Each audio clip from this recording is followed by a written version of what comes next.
At 8 o'clock last night, President Kennedy delivered a nationally televised speech on the civil rights issue. This afternoon, following a series of threats and defiant statements, the presence of Alabama National Guardsmen was required on the University of Alabama to carry out the final and unequivocal order of the United States District Court of the Northern District of Alabama. That order called for the admission of two clearly qualified young Alabama residents who happened to have been born Negro. That they were admitted peacefully on the campus is due in good measure to the conduct of the students of the University of Alabama who met their responsibilities in a constructive way. Today we are committed to a worldwide struggle to promote and protect the rights of all who wish to be free. And when Americans are sent to Vietnam or West Berlin, we do not ask for whites only.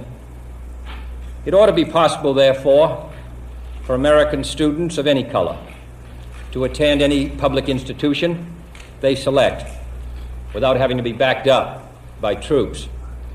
It ought to be possible for American consumers of any color to receive equal service in places of public accommodation, such as hotels and restaurants and theaters and retail stores, without being forced to resort to demonstrations in the street.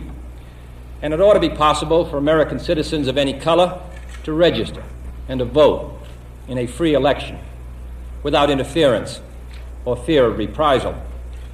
It ought to be possible, in short, for every American to enjoy the privileges of being American without regard to his race or his color. But this is not the case.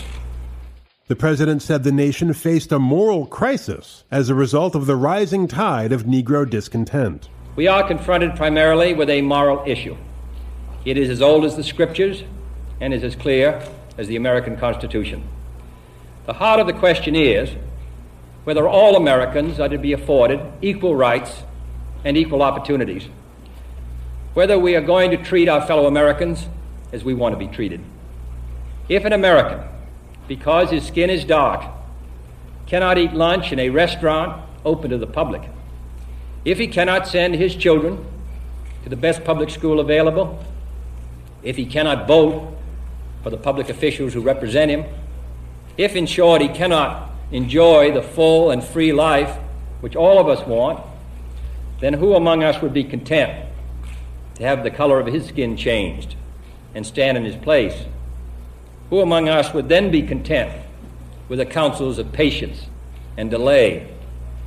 100 years of delay have passed since President Lincoln freed the slaves, yet their heirs, their grandsons, are not fully free. They are not yet freed from the bonds of injustice.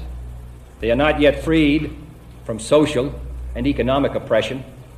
And this nation, for all its hopes and all its boasts, will not be fully free until all its citizens are free.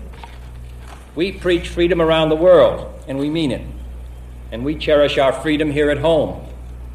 But are we to say to the world, and much more importantly, to each other, that this is a land of the free, except for the Negroes, that we have no second-class citizens, except Negroes, that we have no class or caste system, no ghettos, no master race, except with respect to Negroes? We face, therefore, a moral crisis as a country and a people. It cannot be met by repressive police action. It cannot be left to increase demonstrations in the streets. It cannot be quieted by token moves or talk.